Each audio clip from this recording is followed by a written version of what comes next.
안녕하세요. 자, 오늘은 이제 우리 1단계 국어 기출문제를 풀어보는 때입니다. 아마 기출문제를 풀어보는 마지막 이제 기회겠죠? 시험 보기 전까지. 그래서 중요한 것은 기출문제를 통해서 여러분들이 우리 시험의 특징들을 파악하는 것뿐만 아니라 시험의 경향, 그리고 자기가 미흡한 부분, 그리고 제가 한 문제 한 문제 풀면서 여러분들이 꼭 시험 전에 이 부분은 또 준비를 하자 하고 예상되는 부분들을 얘기를 할 때 잘 메모했다가 오늘 저녁에, 즉 자기 전에 반드시 복습하고, 그래서 그날 학습한 부분들은 즉 복습하고 잘 수 있도록 하시면은 아마 짧은 시간이지만 또 좋은 실력 향상을 가져오리라고 생각을 합니다. 자, 그러면은 바로 가죠. 1번 문제부터. 자, 2013년도 국가지 국은 문제부터 먼저 보겠습니다. 1번, 밑줄 친 부분에 띄어쓰기가 바르지 않은 거. 자, 띄어쓰기 문제입니다. 자, 띄어쓰기 문제에서 가장 여러분들이 먼저 실력으로 가지고 있어야 될 부분은, 물론 띄어쓰기의 규정도 우리가 알고 있어야겠지만 6단어 뭐죠? 분, 대로, 만큼, 그리고 바, 대, 지. 그래서 위의 경우는 이게 조사인지 의존명사인지, 아래의 경우는 어민지 의존명사인지, 의존명사면 띄었어야 되고 어미나 조사면은 붙였어야죠. 자, 푼대로 만큼의 구별은 앞에 오는 것이 체언이면 조사라 붙이고 그 외의 말은 의존명사라 띈다. 간단하고, 바, 대, 지의 경우 바와 대는 의존명사라면 이 뒤에 뭐가 올 수 있다? 격조사가 올 수 있고, 지의 경우는 시간이 경과됨을 말할 때 의존명사라 띄어 쓴다. 그죠? 자, 1번 문제.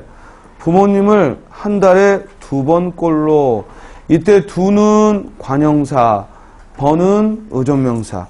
우리말은 단어별로 띄어 쓰는 거니까 두와 번을 띄어야겠고, 자, 꼴은 전미사예요. 그래서 꼴은 붙였었고, 그리고 로라는 말도 부사격 조사죠? 조사니까 붙였었죠. 맞게 했고, 2번. 가나다 순으로 할 때 순이 전미사야. 이 순이, 즉 단어의 앞에 오면 즉 관형사라 띄었어야 돼. 순 우리말 할 때 순과 우리말은 띄어야죠. 순이 앞에 올 때는 관형사예요. 근데 이게 어떤 순서를 말하는 의미로서 낱말 뒤에 오면 이는 전미사입니다. 그래서 가나다 순으로 맞게 했죠. 온 국민 할 때 온은 관형사죠. 전부라는 의미를 갖는 관형사니까 국민과 띄어야죠. 그런데 4번. 역시 저 6단어 중 하나. 뭐가 나왔어? 지. 이때 지는 뭐뭐 한지 오래다 해서 시간이 경과될 때만 띄어 쓰는 거고, 그 외에는 붙인다. 어느 말을 믿어야 옳은지 하고, 즉 어떤 추측, 예측을 말하고 있고, 따라서 시간이 경과된 것과 관계없네. 따라서 옳은지 붙여야죠. 정답은 몇 번? 4번. 자, 중요한 건 1번 문제 같은 경우 일단은 띄어쓰기가 나오면 이 6단어가 어쨌든 답하고 관계되거나 아니면 꼭 나와. 그러니까 지금 여러분들 뭐뭐 꼴로 할 때 꼴, 우리 공부하면서 주의했던 적 없어. 가나다 순으로 순 쓰임이 수업 시간에 강조한 적 없어. 알겠어요? 그리고 온 국민 할 때 온은 그래도 관형사라. 즉 이 온은 그래도 수업 시간에 다룬 적이 있지만 기억 안 나. 문제는 띄어쓰기 문제에서 결국 답과 관계되든 아니면 그렇지 않든 항상 띄어쓰기 문제가 나오면 이 6단어는 반드시 들어가 있어. 그러니까 항상 이 6개를 주의하고, 그리고 나머지는 배운 것을 확인하란 말이야. 배우지 않은 거에서 고민하지 말고. 이해돼? 선생님이 수업 시간에 자, 2번 꼴로 할 때 꼴은 전미사니까 붙인다 하고 강조하지 않은 이상 여러분들이 시험장 가서 이거 처음 대했을 때는 맞는지 틀리는지 잘 몰라요. 그러니까 즉 시험장 가서 띄어쓰기 문제가 나오든 어떤 문제든 국어 지식은 공부한 걸 가지고 풀려고 해야 돼. 그 자리에서 상상하지 말고. 자, 1번은 띄어쓰기 문제였고, 그리고 항상 띄어쓰기는 밑줄이 앉혀 있어도 어디에 먼저 주목한다? 배운 부분. 우리가 공부하면서 주의하자고 한 부분, 그 부분에서 즉 먼저 체크를 하자. 자, 지금 2013년도 문제부터 출발하지만 처음 이제 띄어쓰기 문제를 우리가 기출문제로서 대했으니까 여기서 띄어쓰기에서 꼭 점검해야 될 부분 몇 가지만 보자고요. 자, 먼저 띄어쓰기는 단어별로 띄어쓰는 거죠. 단어마다 띄어쓰는 거야. 그러니까 같은 단어면 붙이고 별개의 낱말이면 띄어야 돼. 그렇기 때문에 이 띄어쓰기, 즉 한 단어인지 아닌지는 어떤 지식하고 관계되지? 문법에 단어의 형성 지식하고 관계가 되는 거예요. 그죠? 우리가 단어의 형성에서 파생어와 합성어 공부했단 말이야. 특히 파생어, 합성어는 결국 한 단어란 얘기야. 그래서 파생어, 합성어를 공부했던 것이 이 띄어쓰기의 지식에 또한 배경이 되는 거예요. 단어마다 띄어쓰는데 뭐는 꼭 붙인다? 조사는 붙여 쓴다.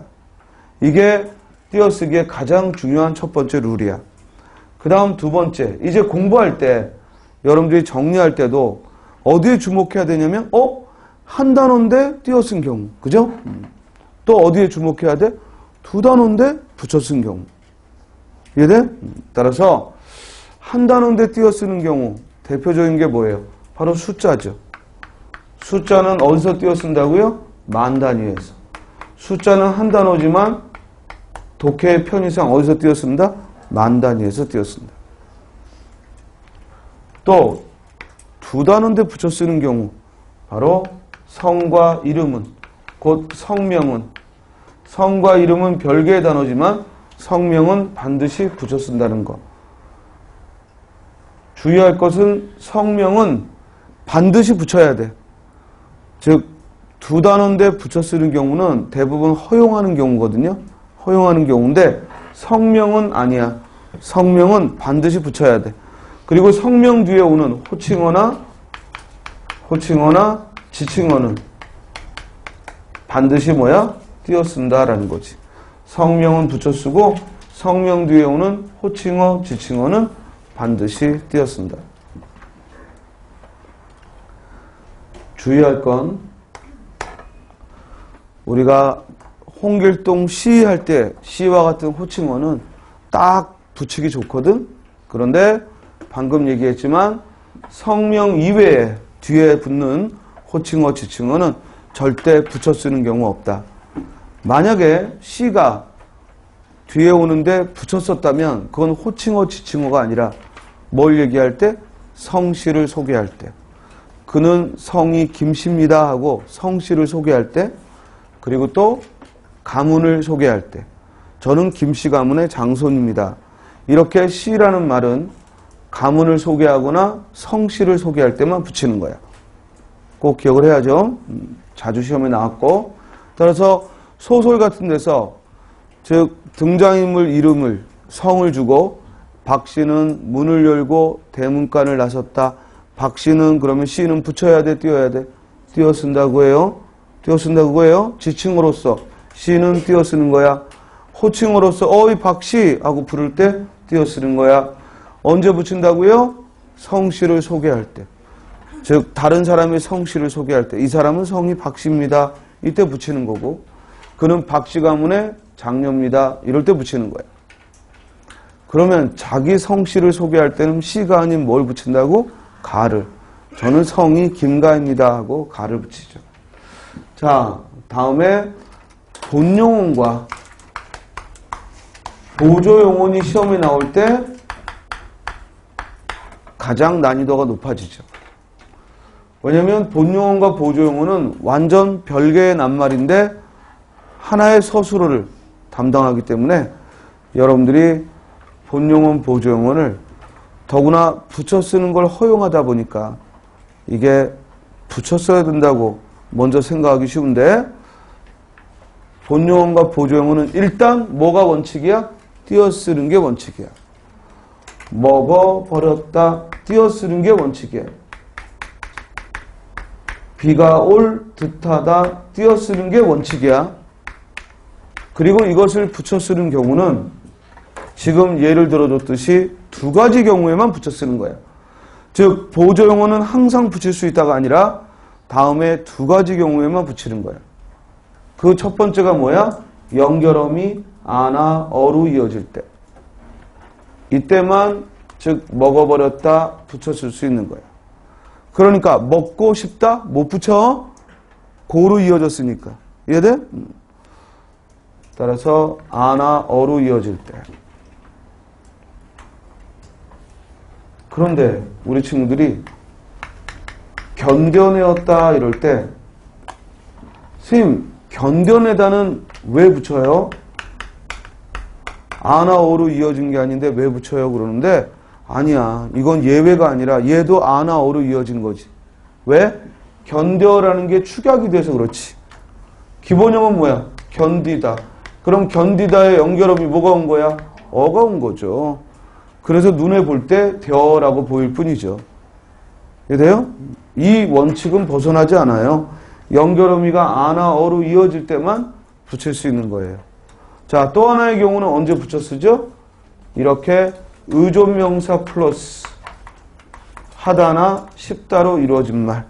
의존명사 뒤에 하다 또는 쉽다가 와서 이루어진 용언. 이 경우에만 붙이는 걸 허용하는 거예요. 즉, 올 듯하다는 붙여 쓸 수 있는 거죠. 자, 그러면 질문. 이와 같이 붙여 쓰는 걸 허용했는데,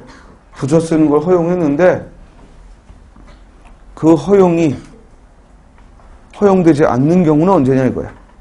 즉, 방금 본용어과 보조용어는 띄어쓰는 게 원칙이지만 다음과 같은 두 가지 경우에 붙여 쓸 수 있다고 그랬어.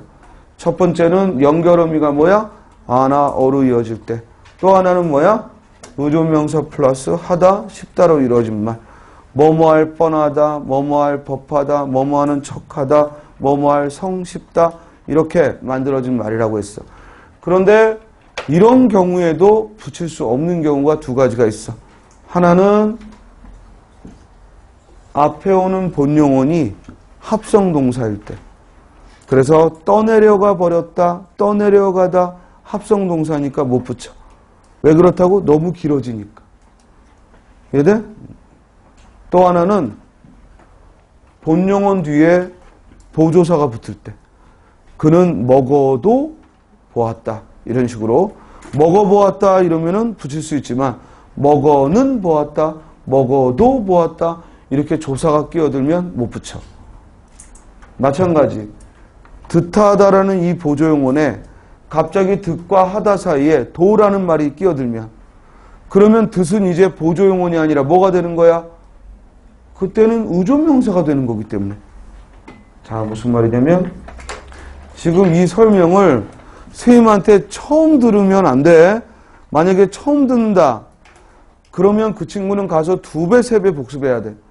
그리고 이미 심화반을 통해서 선생님하고 충분히 이런 얘기들을 주고받았다면 이제 이 자리에서 복습하면 되고. 이해돼? 그러니까 분명히 같이 앉아있지만 달라요. 똑같은 기출문제 지금 수업을 듣지만 이미 들었던 걸 복습하는 친구들이 있고 그래서 그 친구들은 오후에 남들 뛰어놀 때 공부한 거잖아. 심화반에서 공부한 거잖아. 그러니까 지금 이 자리에서 복습이 되는 거고 그동안에 이론만 공부하다가 이제 뒤늦게 문제반을 출발한다라는 친구는 그런 친구들하고 같이 경쟁을 하는 거니까 가서 더 복습해야 된다고. 무슨 말인지 알겠어요? 그러니까 그런 친구들은 자기가 대답이 안 나오면 대답이 안 나오면 아 내가 이 부분이 미흡하구나 라고 생각하고 당장 생각은 안 나는데 곧 선생님이 실마리를 주면 대답이 나온다면 그때는 조금만 더 기억력을 살리면 되고 알겠어요? 그러지 않고 바로바로 대답이 나오는 친구는 충분한 실력을 가지고 있는 거니까 오히려 마음의 평정식만 문제풀이 하면서 계속 마음이 흔들리지만 않으면 돼. 알겠어요? 자, 다시 한번. 이렇게 보조용언, 의존명사 플러스 하다로 이루어진 말이 붙여 쓰는 걸 허용하는데도 불구하고 붙여 쓸 수 없다는 얘기는 얘가 이제 보조용언이 아니라 이런 식으로 올, 듣도 하다 이러면 얘는 이제 듯하다라는 보조용언이 아니라 뭐가 되는 거야? 의존명사가 돼버리는 거야. 그럼 이 앞에 오는 말도 이제 본용어이 아니라 뭐가 돼? 관용어가 되는 거야. 그러니까 절대 붙였을 수가 없다는 거죠. 알겠어요? 그러니까 듯하다와 듯도하다는 완전 별개가 되는 거야. 알겠죠? 자, 이게 띄어쓰기의 가장 핵심이야. 그리고 수험서 같은 데에 기타, 잡다한 거, 뭐는 어떻고 뭐는 어떤 거, 그런 거 다 필요 없는 얘기야. 그래서요, 결국 시험에서 묻는 건 가장 핵심적인 걸 묻는 거야. 이해돼요? 물론 이 안에서도 또 문제 풀다 보면 뭐 밖에가 붙이느냐 띄느냐, 그지? 이렇게 잡다한 세부적인 게 나오겠지만 결국 관건은 이거야. 첫 번째, 단어마다 띄어쓰되 뭐는 붙여 쓴다? 조사는 붙여 쓴다. 이게 가장 핵심이고, 그리고 예외라면 이 세 가지야. 즉 숫자의 경우에는 일부러 어디서 띄어 쓴다? 만 단위에서. 성명은 무조건 붙이고 그 뒤에 붙는 호칭어, 지칭어는 띄어 쓴다. 그리고 보조용어는 붙여 쓰는 걸 허용하지만 그 허용하는 경우가 딱 두 가지다. 연결음이 아나 어로 이어질 때, 그리고 의조명사 플러스 하다나 싶다로 이루어진 말. 됐죠? 자, 선생님 제가 가서 띄어쓰기 복습할 때 주로 뭘 보면 되나요? 제일 좋은 자료는 수업 시간에 여러분들이 함께 공부하면서 노트 필기했던 거, 그거를 보는 게 최고고, 그 다음 그게 마땅한 게 없는 친구는 기본서에서 어문규정에 한글 맞춤법 41항부터 50항까지 41항부터 50항까지를 공부하는 것이 그게 또 좋은 방법이겠죠. 자, 2번 문제로 갑니다. 글의 중심 내용 밑줄 치고, 가장 전형적인 독해 문제입니다. 글의 중심 내용을 물으면 시험에 나오는 글의 중심 내용은 그 길이가 어느 정도가 됐든 무조건 문단의 앞에 있습니다. 앞문단에 있죠. 그래서 여러분들은 글의 중심 내용을 묻는 문제가 나오면 항상 앞에 첫 문단을 즉 중점적으로 읽습니다. 그리고 주제가 잡히면 두 번째 문단은 즉 혹시 그러나 하면서 화제가 바뀌거나 또는 반대되는 말이 나왔는지만 확인하는 것이고, 즉 뒤에 문단은 절대 읽는 거 아닙니다. 그런데 예외가 있다고 그랬죠?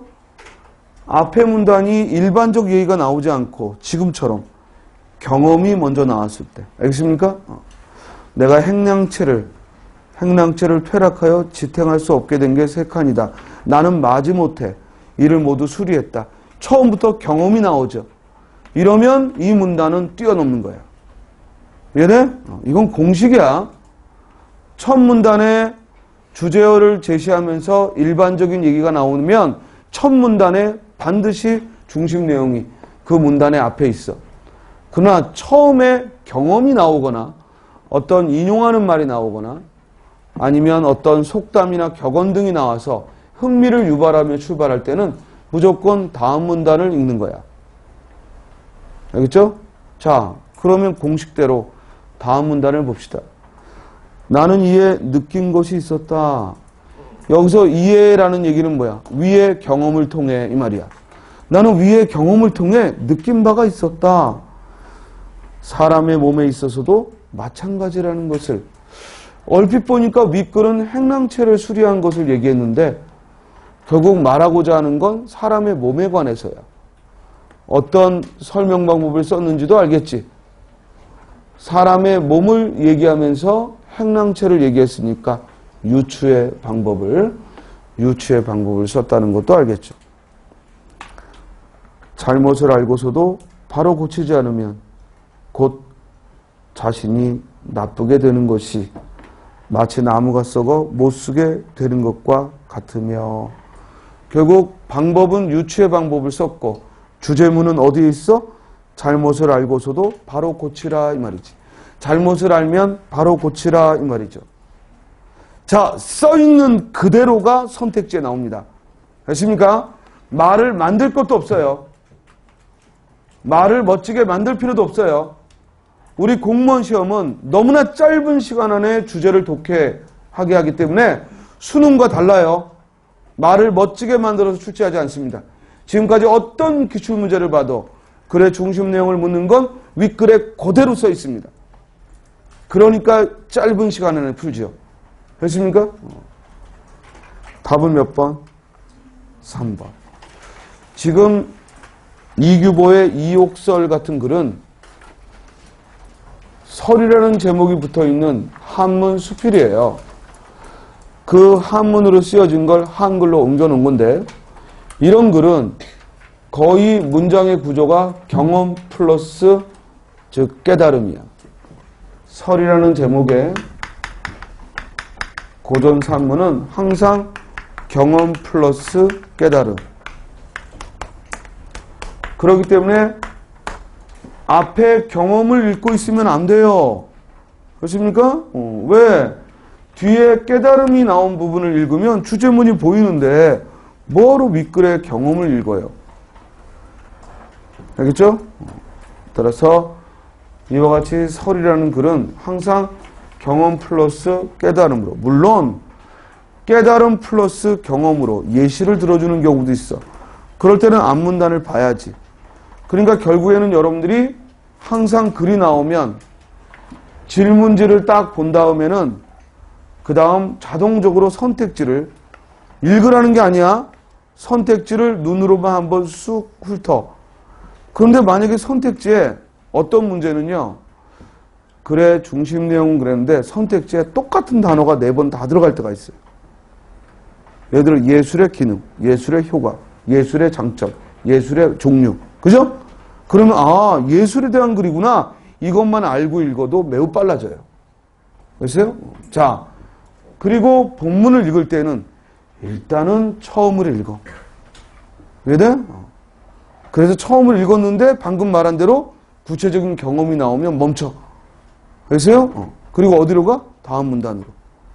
그리고 일반적 진술이 나왔다면 읽어. 그리고 글의 주제가 방금 뭐 예술에 대한 거라고 힌트를 삼았는데 예술의 뭐 효과 이러고 주제가 잡혔으면 거기서 딱 멈추고. 그죠? 그리고 눈으로 빨리 다음 문단이 그러나로 돼 있는지만 봐. 또는 중간에 그러나가 있는지만 봐. 없다면 그게 답이야. 됐어요? 그러니까 빨리 풀 수가 있는 거야. 문단을 모두 읽고 빨리 푸는 방법은 없어. 이해돼요? 글을 다 읽고 이걸 45초 안에 푼다? 그건 국어 선생도 못하는 거야. 대신 국어 선생들은 글을 워낙 많이 봤으니까 아, 이 글은 이런 구조구나 하고 그래서 빨리 답을 찾는 거지. 여러분들하고 똑같이 전부 다 읽었는데 빨리 푼다? 그건 있을 수가 없지. 됐어요? 그러니까 여러분들도 다 읽으려고 욕심내지 말고 항상 문단의 처음에 주목해라. 그리고 빨리 판단해라. 내가 이걸 어디까지 읽을 건가. 됐어요? 그리고 어떤 주제라는 게 판단이 되면 무조건 그러나라는 말이 나와서 뒤집어지는지만, 소위 말하는 반전이 있는지만 보라. 그리고 또 하나,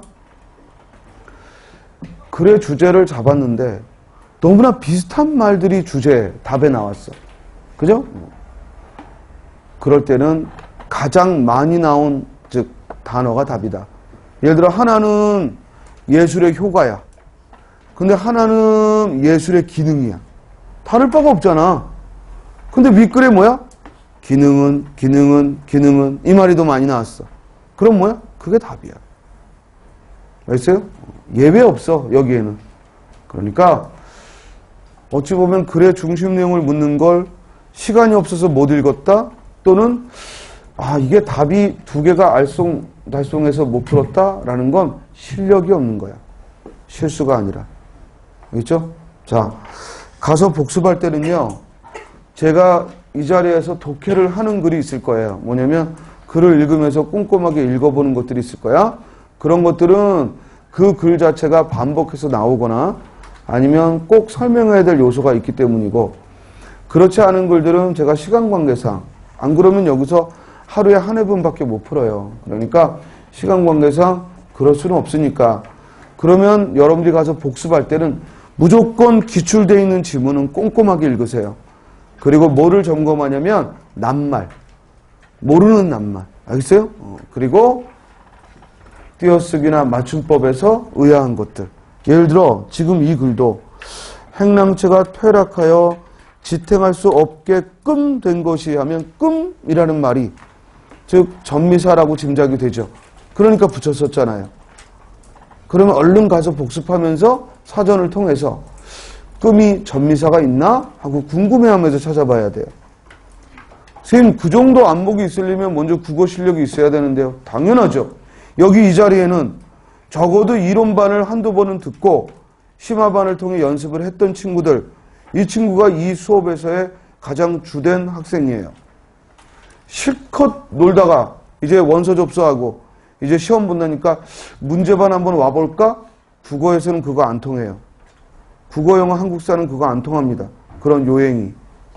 저는 한 번도 그런 친구가 합격하는 거 못 봤습니다. 학원을 나왔든 안 나왔든 혼자서 해왔어야 됩니다. 그랬어요? 그래야 보이죠. 보이는 사람에게만 의문이 생기는 거야. 이해되나? 자, 세 칸이었다 하면 칸도 우리가 표준어 규정에서 공부했잖아. 간이 아니고 뭘 표준어로 한다? 칸. 그리고 방금 스님이 이 문제풀이반에 올 때는 먼저 공부한 게 있어야 된다는 얘기를 했는데 완벽하지 못한 건 신경 쓰지 마요. 완벽하지 못하니까 지금 문제풀이를 듣는 거니까. 알겠어요? 문제는 그런 경험을 했느냐가 중요한 거지 완벽하게 내가 이론을 한 건 아닌데요. 뭐 완벽하게 수업을 들은 건 아닌데요. 그건 상관이 없어. 스님이 말하는 건 여기서 가망이 없다고 한 건 어제 처음 책 펴고 공무원 수험서 들고 이 반을 오는 경우. 알겠어요? 그런 경우는 요행이죠. 그러나 여러분들은 각자 수업을 들었든 동영상을 들었든 아니면은 혼자 했든 반드시 공부를 했던 친구들이야. 알겠어요? 그러니까 충분하지 못한 건 얼마든지 이 짧은 시간 안에 보완할 수 있으니까 그런 점은 걱정하지 말고 우리는 요행을 바라는 게 아니잖아. 그죠? 내 실력만큼 점수가 나오길 바라는 거야. 자, 그래서 또 나는 마지못하여 그러면 이런 건 한글 맞춤법에서 말다라는 말에 리을을 탈락하고 마지못하다 중요한 것으로 시험에 나오죠. 뭐뭐하다 마다 또는 마지못하다 뭐뭐하지 마 이럴 때 리을 탈락이 벌어진다고. 이런 게 눈에 보여야 돼. 선생님이 이런 걸 다 설명을 하잖아? 그러면은 요 구급 문제 요 2014년도 국가직 하나 가지고 선생님이 한 달 내내 할 수 있어요. 근데 사실 그렇게 해도 이 문제집 다 푸는 것 같은 효과는 가져올 수 있습니다. 대신 뭐야? 학생들이 항의하겠죠. 기출문제 풀이라고 왔는데 1회분밖에 안 했다 이러면서. 내용은 얘기 안 하고. 그러다 보니까 학원에서는 여러분들께 또 어느 정도는 또 해야 된다고. 제가 대신 어떻게 하라고 말씀을 드리니까 다시 한 번 말하지만 가면은 이 문장 꼼꼼하게 보란 말이야. 또 그런데 그 중에 할 때 중을 띄웠잖아. 그치? 그러면 이 그는 품사가 뭐냐 이거야. 뭐지? 대명사. 그것 중에라고 해석이 되잖아. 이 그저가 대명사인지 관형사인지 판단할 때 가장 쉬운 방법은 바로 이 그저 뒤에 조사가 있으면 걔는 무조건 뭐야? 대명사야. 왜냐면 관형사 뒤에는 아무것도 못 붙으니까. 그런데 지금 이런 경우 바로 뒤에 아무것도 없이 명사가 뒤에 왔을 때는 두 가지를 의심을 해야 돼. 이게 관형사인지 대명사인지. 그럴 때 쓰는 방법은 뭐라고? 일부러 이것, 그것, 저것으로 바꿔서 말이 되는지를 보자. 그러면 그것 중에 말 된단 말이야. 그것 중에. 그런데 이 물건은 그럴 때는 이건 물건은 안 되잖아. 그러니까 이는 관형사지만 그 중에 했을 때는 그것 중에 말 되니까 대명사지. 그 중에 두 칸은 앞서 장마에 비가 샌지가 지라는 말이 의존명사라는 건 뒤에 가 때문이 아니야. 가 때문이 아니야. 의미상 뭐야? 시간이 경과됨을 말하니까. 뭐뭐 한지 시간이 경과됨을 말하니까. 그리고 오래되었으니. 자, 오래되다는요 한 단어예요. 그런데 스님이 이 기출문제 내가 워드 친 게 아니라 그대로 복사해서 가져온 거야. 결국 기출문제에서도 이런 문제 외의 부분은 틀린 게 있어. 그러니까 오래되다라는 말은 붙였어야지.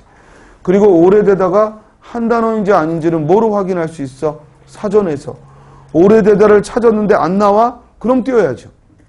근데 오래되다를 찾았더니 나와? 그럼 뭐예요? 붙여야죠. 오래되었으나 나는 그것을 알면서도 이럴까 저럴까 망설이다가, 이때 망설이다 한글 맞춤법에서 나오는 예문이지, 소리나는 대로 망설이다 소리나는 대로 쓰지 않고 그 형태를 밝혀서 망설이다 하고 형태를 밝혀줬죠. 손을 대지 못했던 것이고 손을 대다 밑줄 치고, 이런 건 뭐야? 관용어죠, 관용어. 즉 단순히 손이라는 낱말 뜻을 알면 되는 게 아니라 수거야, 수거. 우리 주로 관용어, 수거는 신체와 관계된 걸 공부하라고 그랬어. 여기서 손을 댄다는 건 무슨 뜻? 고치다 이 말이지. 손을 대지 못했던 것이고 고치지 못했고, 나머지 한 칸은 비를 한 번 맞고, 이때 한 번은 횟수의 의미가 있지. 두 번, 세 번이 아니라 뭐야? 딱 한 번. 횟수의 의미가 있을 때는 한과 번은 뭐 한다? 띄었습니다. 한 번 맞고 샜던 것이라 서둘러 기와를 갈았던 것이다. 이때 기와를 갈다, 이때 이 갈다의 명사형은 뭐야? 갈음. 밝혀 적어야지. 갈음 밝혀 적어야죠. 이번에 수리하려고 본즉, 이때 즉은 어미야, 어미. 보니까 이런 얘기지. 본즉, 본바, 이럴 때 니은즉, 니은바, 이유를 말하는 건 어미죠. 그래서 붙여 쓴 거야. 그런데 비가 샌지 오래된 것은 또 틀렸지. 이때 지는 뭐야? 띄어야지. 비가 샌지 오래된 것은, 오래되다도 틀렸네요. 즉 오래된 것은 그 석가래, 추녀, 기둥, 들보가 모두 썩어서 밑줄 쳐 못쓰게 되었던 까닭으로. 이때 못쓰다는 사용하다라는 말의 부정문, 사용하지 못하다니까 띄어쓴 거야. 그런데 못쓰다라고, 뭐뭐보다 못쓰다, 뭐뭐에 못쓰다, 즉 한 단어가 또 있죠. 그러므로 못쓰다라는 말이 부정문일 때 띄어쓰는 거고, 한 단어이면 붙인다. 우리 이런 단어로 주의할 게 뭐야? 안 되다. 그죠? 안 띄고 되단지, 안 되다라는 한 단어인지. 또 못 되다. 그죠? 못 띄고 되단지, 아니면 쟤는 성격이 못 됐어. 이럴 때 못 되다는 붙여야 되는 거지. 까닭으로 수리비가 엄청나게 들었고, 한 번밖에, 자, 이때도 횟수의 의미가 있으니까 한 번 띄었고, 밖에는 조사죠. 이때 밖에는 조사고, 밖에가 조사라는 걸 알 수 있는 건 바로 뒤에 뭐가 와? 부정어. 뭐뭐밖에 비를 맞지 않았던. 부정문이 왔으니까 밖에 조사죠. 한 번밖에 비를 맞지 않았던 한 칸의 제목들은 완전하여 다시 쓸 수 있었던 까닭으로 그 비용이 많지 않았다. 겨우 한 문단 읽으면서도 알아야 될 게 꽤 있단 말이야. 이걸 여러분들이 모든 글을 읽을 때마다 그럴 수는 없고, 즉 이렇게 기출되어 있는 지문만큼은 꼼꼼하게 좀 보고, 쌤이 방금 시범을 보였듯이 옆에 사전만 있으면 돼요. 그리고 그냥 자기가 궁금한 것만 해보세요. 알겠어요? 쌤처럼 다 짚어내지 못한다 하더라도 읽어가면서, 또 모르는 낱말, 특히 여러분들은 모르는 낱말들, 그런 말들에 주의하면서 보세요. 자, 3번 문제 봅니다. 아주 오랜만에 언어 기호의 특성을 물었습니다. 정말 오랜만에 나온 문제입니다. 우리가 문법을 공부할 때는 항상 맨 먼저 공부하는 게 뭐야? 언어의 특성과 기능이야. 그런데 아주 오랜만에 시험 문제를 냈죠. 자, 언어 기호의 특성으로 알맞은 것이라고 했습니다. 이건 지식을 묻는 문제이기 때문에 빨리 풀게 되는 겁니다. 첫 번째 예문에서 언어는 쪼개어 나눌 수 있다라고 했습니다. 언어는 쪼개어 나눌 수 있다라고 했습니다. 쪼개어 나눈다 하면 먼저 여러분들 머릿속에서 분절성이라는 말이 나와야 되고, 그리고 첫 문장에서 분절성을 떠올렸다면 빨리 두 번째 제시문에서도 분절성을 말하고 있는지를 봐야죠. 말하고 있죠. 어디서? 언어는 불연속조인 것으로 끊어서 표현한다. 그럼 답은 몇 번? 3번. 이러고 풀어야 됩니다. 됐습니까? 자, 지식을 묻는 문제, 문법과 어문 규정을 묻는 문제는 실력을 갖추면 속도가 빨라지고요. 실력이 없으면 속도도 느릴 뿐더러 답도 못 찾습니다. 그래서 결국 100점이냐 아니냐, 국어에서 합격이냐 불합격이냐, 국어라는 과목만 놓고 본다면 결국 국어 지식이 좌우하는 겁니다. 독해나 문학이 좌우하지는 않습니다. 독해나 문학은 최소한 시간이 필요합니다. 이해돼요? 아무리 잘 푸는 사람도 최소한의 즉 풀이 시간이 필요해. 그러나 이 국어 지식은 잘하는 사람일수록 시간이 매우 짧아집니다. 알겠어요? 그래서 마지막 시험 보기 전까지 여러분들이 그래도 국어를 뭔가 매달려야 한다라고 한다면 무조건 어문 규정입니다. 그리고 문법이고요. 알겠어요? 그러지 않고 뭐 내가 독해가 약하니까 독해 들고 필요 없습니다. 들인 노력에 비해서 효과가 없어요. 내가 문학이 약하니까 문학을 소용없습니다. 그런 건 그냥 수업 시간에만 맡기세요. 그리고 혼자 하는 부분은 어문 규정과 문법입니다. 아니면 한자성어.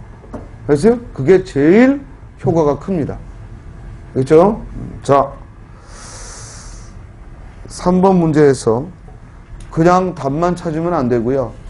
적어도 선택지에 나온 것들은 무슨 의미인지 돌아봐야죠. 추상성이란 뭐예요? 추상화의 과정이라고 그랬어요. 언어는 추상화의 과정을 거치는 것이다.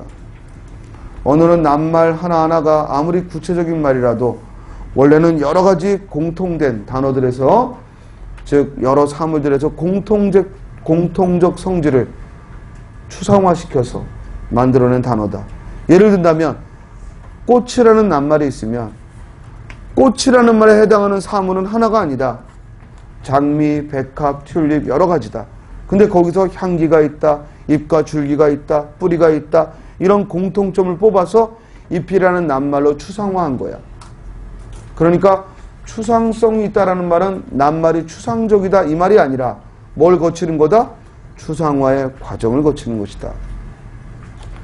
그러면 추상성의 사례가 될 수 없는 건 뭐다? 낱말과 대상이 1대1인 거. 그게 뭐야? 고유명사. 됐습니까? 고유명사는 추상성과 관계가 없죠. 자의성이란 뭐라고요? 바로 언어의 특성의 가장 기본이죠. 뭐예요? 음성과 의미는 필연적이지 않다. 이를 자의성이다 라고 합니다. 그래서 등장하는 성질이 바로 사회성과 역사성이지. 음성과 의미가 필연적이지 않으니까 일부러 약속해야 돼. 그걸 뭐라고 그래? 사회성. 한 번 약속한 거지만 세월이 지나면 변해.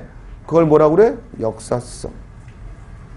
다음 4번 문제로 갑니다. 밑줄 친 말을 잘못 고친 것은, 여기 나온 낱말들은 모두 어문 규정에 들어 있습니다. 그리고 주의할 단어 해서 구별을 짓는 거죠. 이런 낱말들을 구별 지을 때는 어떤 방법으로 기억한다? 가장 간단한 예문으로 기억한다. 설명하려 하지 말고, 늘리다는 이런 뜻이고 느리다는 이런 뜻이야 라고 설명하려 하지 말고 가장 그 둘을 구별 짓는 가장 적절한 예문을 외운다. 됐습니까? 자, 1번 늘렸다라고 했는데 그 실마리가 되는, 판단해야 되는 대상이 뭐냐면 재산은 늘리다야 느리다야? 늘리다죠. 그대로 둬야죠. 이해돼요? 느리다로 고치면 안 되네. 정답 몇 번? 1번. 자, 이렇게 정확한 지식으로 푼 친구는 2, 3, 4를 읽어서는 안 됩니다. 괜히 꼼꼼하게 한다고 답 나왔는데, 그지? 잘못 고친 것은 하고, 이건 분명히 1번이 답이야. 그러면 2, 3, 4 안 보는 겁니다. 그 정도의 자신감이 있어야 좋은 성적으로 합격합니다. 됐습니까? 이럴 때 2, 3, 4를 보는 건 꼼꼼한 게 아니라 겁이 많은 거죠. 그리고 자기 자신을 못 믿는 거죠. 그러다가 막상 2, 3, 4 보는데 뭔가 하나 헷갈려. 그러면 갑자기 멀쩡한 답을 두고 고민한다고. 알겠어요? 무조건 문법 문제 또는 어문 규정 문제는 답 나오면 돌아보는 거 아닙니다. 됐습니까? 과감하게 해야 돼요. 자, 2번은 가름과 가름을 구별하는 거죠. 자, 가름이 틀렸다는 걸 판단하게 하는 건 뭡니까? 의견 표명을 이라는 말이죠.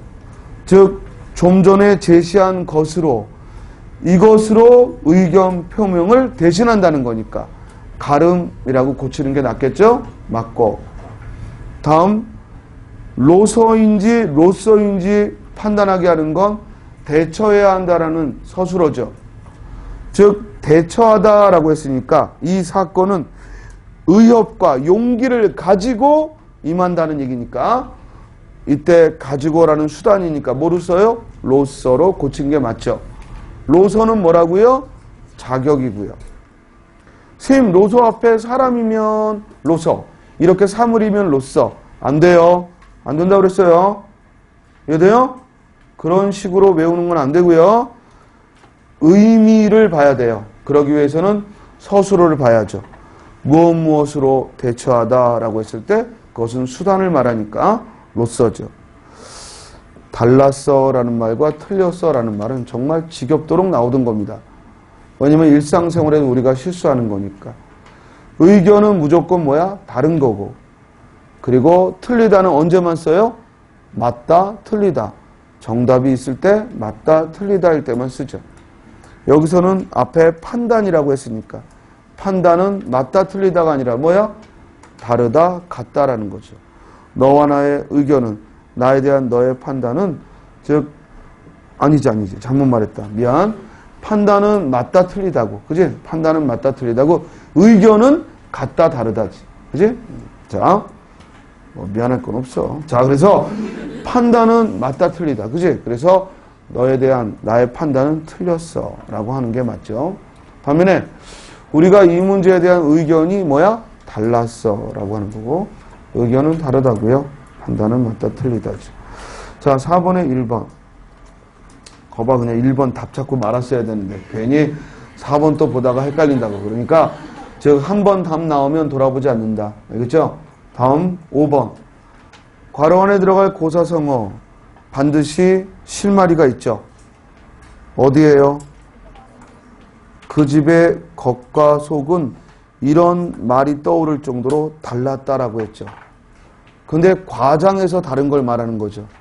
우리 흔히 일반적인 우리 언어 생활에서도 매우 엄청나게 다르다고 느껴지면, 주관적으로 그런 느낌이 들면 하늘과 땅만큼 달라 이런 말을 합니다. 하늘과 땅만큼 차이 이런 말을 합니다. 그래서 이를 우리가 한자성으로는 운니지차, 구름 운자와 지능 니자야. 결국 하늘과 땅 차이란 뜻하고 운니지차 같은 말이죠. 이렇게 설명해도 꼭 선생님 몇 번이에요? 이렇게, 그죠? 몇 번? 2번. 운니지차 하면 하늘과 땅만큼의 차이란 얘기입니다. 1번은 아비규환이죠. 아비규환. 매우 혼란스러운 상태. 아비규환. 3번은 노기등천. 화가 찌를 듯하다. 화가 아주 머리끝까지 올랐을 때 노기등천. 4번은 백난지중. 이런 건 고사성어가 아니라 그냥 사자성어예요. 뭐야? 온갖 어려움 속에, 이런 얘기죠. 백난지중하면 어려울 난자죠. 그래서 백난지중하면 온갖 어려움 속에, 이런 얘기야. 지금 여기 있는 건 모두 사자성어예요. 그러니까 스토리가 있는 고사성어가 아니고, 사자성어는 글자만 몇 개 알아도 충분히 공부하지 않은 게 나와도 할 수 있는 거예요. 자, 5번의 정답은 2번입니다. 6번 봅니다. 글의 논지전개 방식 밑줄 치고, 논지전개 방식이라고 했어요.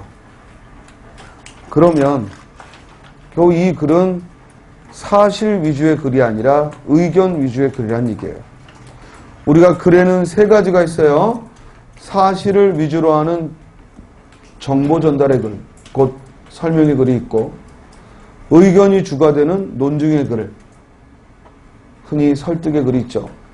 그리고 정서가 주가 되는 정서 표현의 글, 주로 문학 또는 수필 같은 것이 문학 안에서도 수필이 정서 표현의 글이에요.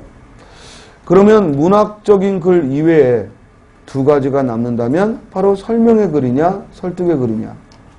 이 글은 설득의 요소가 강하다는 걸 즉 질문에서부터 알려준 거예요. 그러면 설득의 방법으로 뭘 썼느냐 이거예요. 빨리 뭘 봐야 돼요? 선택지를 봐야죠. 자동적으로 선택지를 보세요. 1번 봤더니 다양성 확보의 중요성에 대해, 그러니까 다양성 확보의 중요성은 이 글의 주제란 얘기예요. 관점이 다른 두 주장을 대비하고 있다. 어떤 방법 썼다는 거야? 대조. 2번 다양성 확보의 중요성에 대해 유추를 통해 설명하고 있다. 어떤 방법 썼다는 거예요? 유추. 주의할 건 이 글이 의견을 말하고 있는 글인데도 선택지에 설명하고 있다 이런 말 나온다고 이건 의견을 말하는 건데 이렇게 풀면 안 돼요. 뒤에 있는 서술어는 엄밀하게 작성을 안 해요. 그러니까 중요한 건 유추가 있느냐예요. 이해돼요? 수능 문제 같으면 절대로 유추를 통해 설명한다 이런 말은 설명문에만 써요. 이런 설득의 글에는 유추를 통해 주장한다, 유추를 통해 논의한다 이렇게 해야지 원래는 맞아요. 근데 우리 시험은 그 정도의 엄밀하게 이 질문지를 만들지는 않아. 그러니까 그런 거에 흔들리지 말고 유추가 있느냐라는 것만 보면 돼요. 그 다음 세 번째는 뭐예요? 분류했느냐라는 거예요. 네 번째는 뭐예요? 나열. 뭐죠? 예시했느냐. 결국 이 문제는 대조, 유추, 분류, 예시 중에 무엇이냐라는 거야. 우리 이거 어디서 배우죠? 설명의 방법에서 배우죠. 자, 그러면 윗글에 역시 첫 단락을 보는 거야. 왜냐하면 어떤 설명 방법을 쓰는가라는 것은 그 글의 주제와 밀접하죠. 알겠어요? 자, 첫 단락을 봤더니 언제부턴가 우리 바닷속에 해파리나 불가사리와 같이, 이때 가치는 품사가 뭐야? 부사야. 가치는 품사가 둘이지. 조사 가치가 있고 부사 가치가 있어요. 그냥 같다는 품사가 뭐죠? 형용사예요. 같다, 같은 형용사예요. 그런데 전미사 이가 와서 조사 가치를 만들거나 부사 가치를 만들죠. 여기서는 앞에 부사격주사 와가 왔으니까 무엇과 같이 할 때의 가치는 부사죠. 왜냐하면 조사 가치는 뭐로 바꿀 수 있어? 처럼으로. 불가사리와 같이 특정한 종들만이 크게 번창하고 있다는 우려의 말이 들린다. 한마디로 다양성이 크게 줄었다는 이야기다. 자, 문제를 제기했죠. 뭘? 다양성이 줄었다.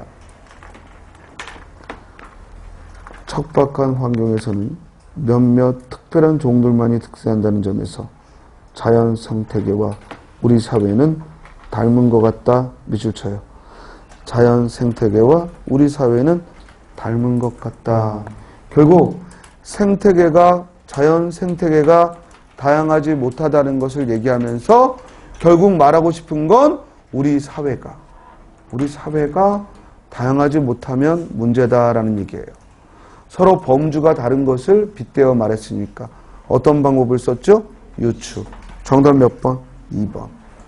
절대 두 번째, 세 번째 문단까지 안 갑니다. 그렇습니까? 첫 단락에서 해결 끝납니다. 우리 공무원 시험 문제만큼은 100% 그렇습니다. 이해되나요? 그래서 항상 여러분들은 글의 맨 첫 단락을 주목해라. 그게 내용을 파악하는 문제든 설명 방식을 묻는 문제든 항상 첫 단락이 해결의 관건이야.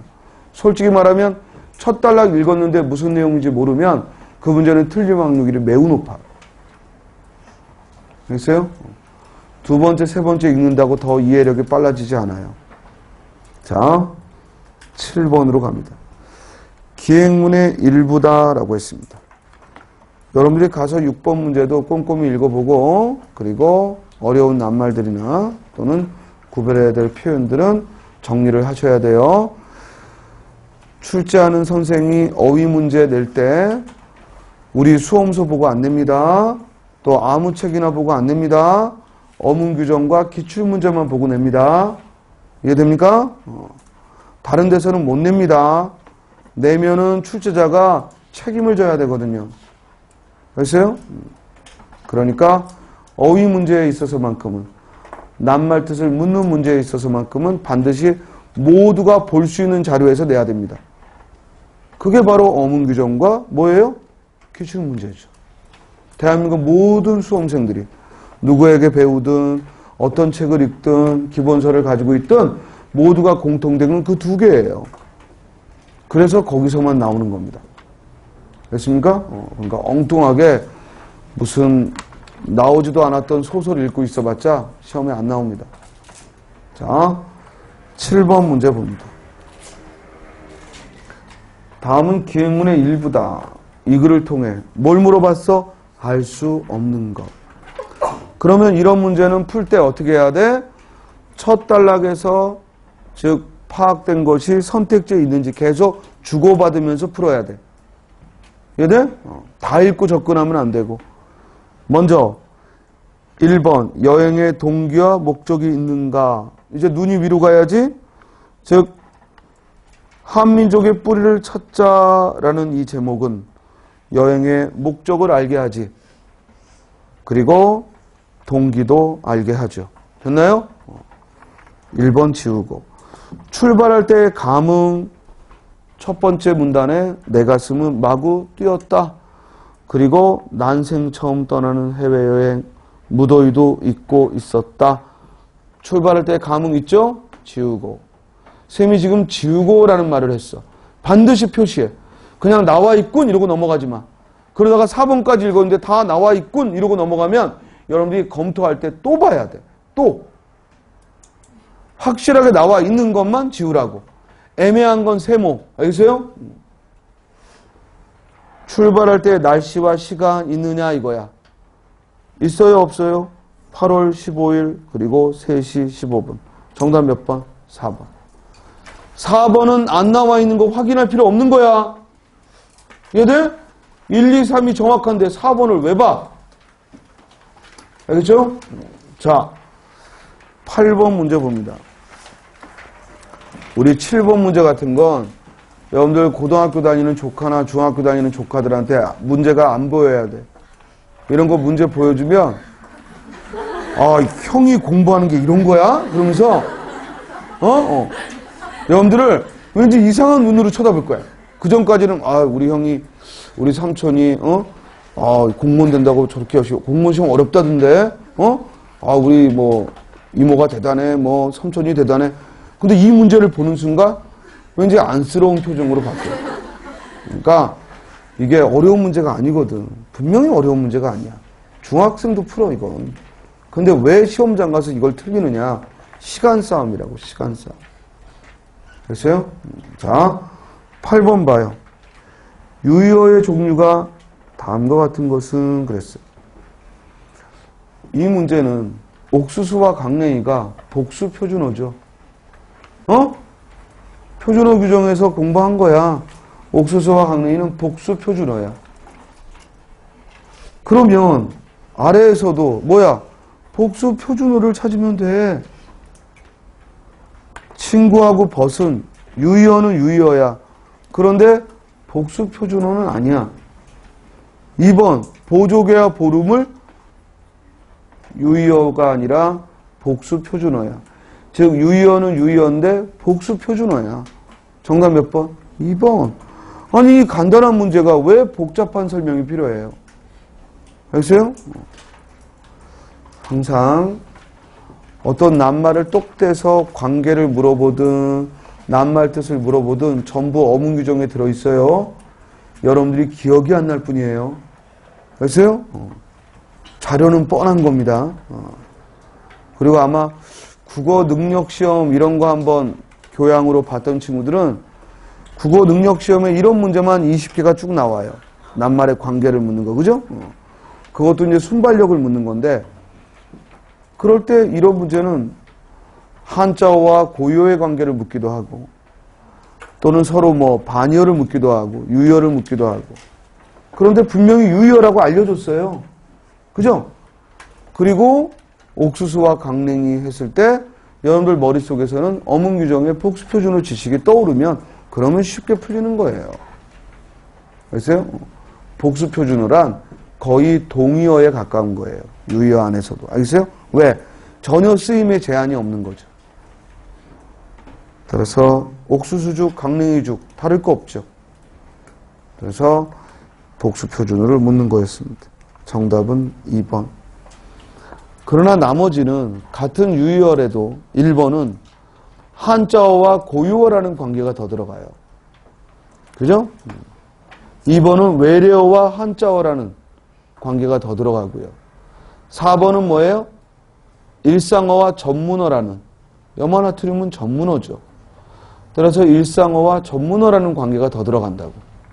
그러니까 이 1번, 3번, 4번은 낱말이 뜻하는 건 같은데 쓰임이 전혀 다른 말들이에요.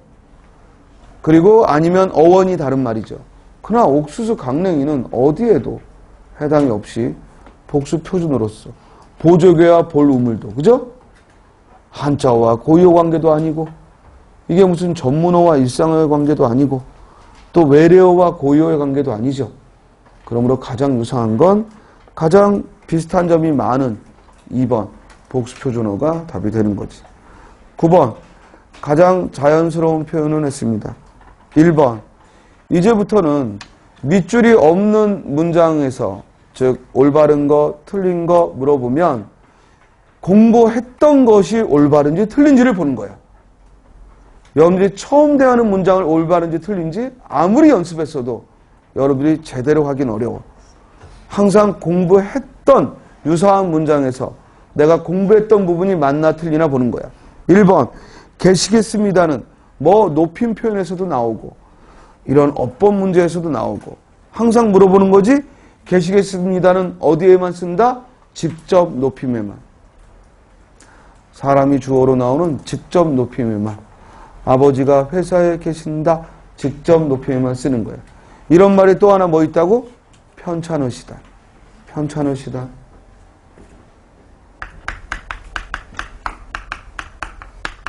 편찮으시다라는 말은 계시다와 마찬가지로 직접 높임에만 쓰는 거예요. 2번.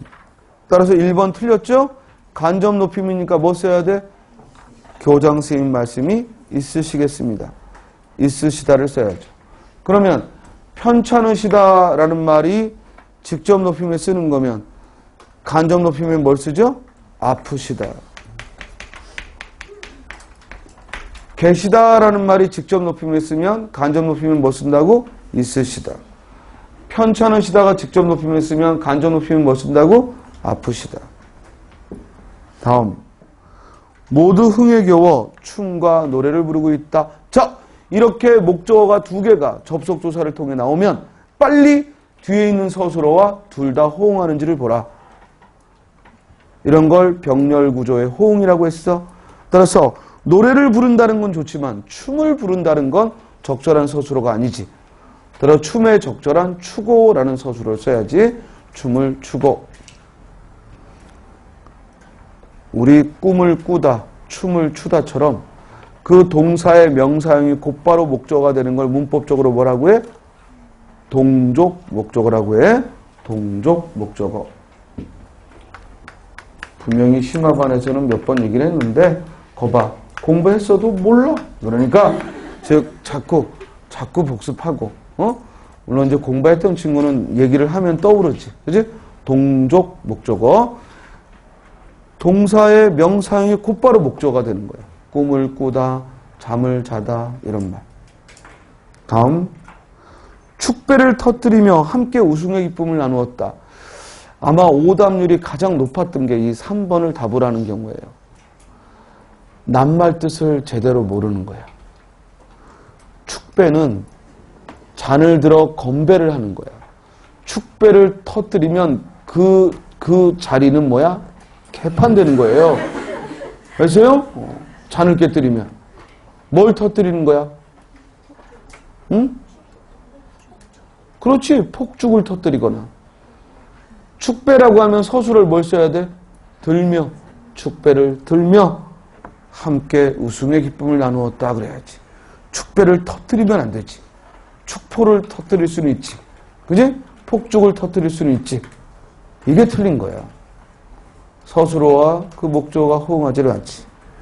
4번 병렬구조란 이런 거야. 삶의 방편인 동시에 그런 무조건 뒤에도 뭐 나와야 되냐면 삶의처럼 관용어가 나와야 되고 방편처럼 체언이 나와야 돼.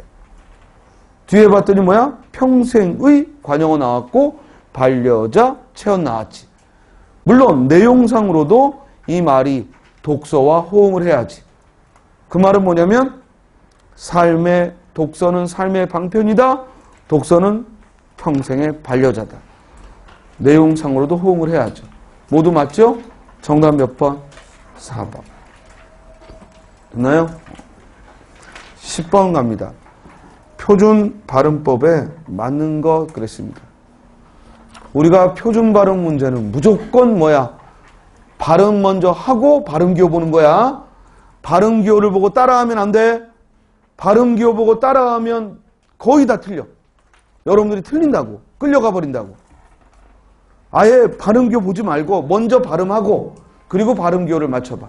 그러면 틀림없이 여러분들이 정답만 찾을 거야. 자, 1번 봐. 뭐라고 읽어야 돼? 읽게. 틀렸네. 이래야 되는 거야. 2번 읽어봐. 밭을. 틀렸네. 이래야 돼. 그냥 그거 보고 밭을 이러면 꼭 맞는 것 같다고. 연음만 해야지. 그지? 티읕이 치읓대는 건 언제야? 이모음 올 때니까. 3번 읽어봐. 협의. 정답 몇 번? 3번. 협의는 뭐로 읽을 수도 있지? 협의의로도 읽을 수 있지. 이거 여러 번 강조했죠. 그리고 여러 번 출제됐던 거고. 다음 의모음은 원래가 두 번째 음절의 의모음은 의로도 발음되고 뭐로도 발음돼? 이로도 발음돼.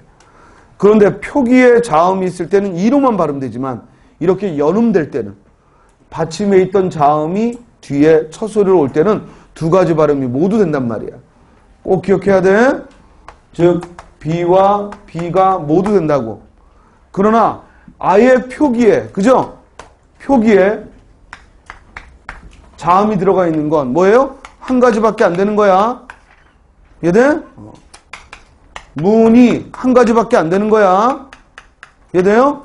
그런데 받침에 있던 자음이 뒤에 첫 소리로 가면 그때는 두 가지 발음이 모두 되는 거죠.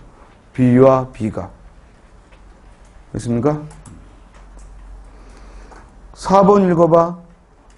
막지만. 틀렸죠? 리을 기억은 기억이 원칙인데 이런 거 떠올리면서 푸는 거 아닙니다. 그건 공부할 때만 그러는 거고요. 선생님이 그랬죠?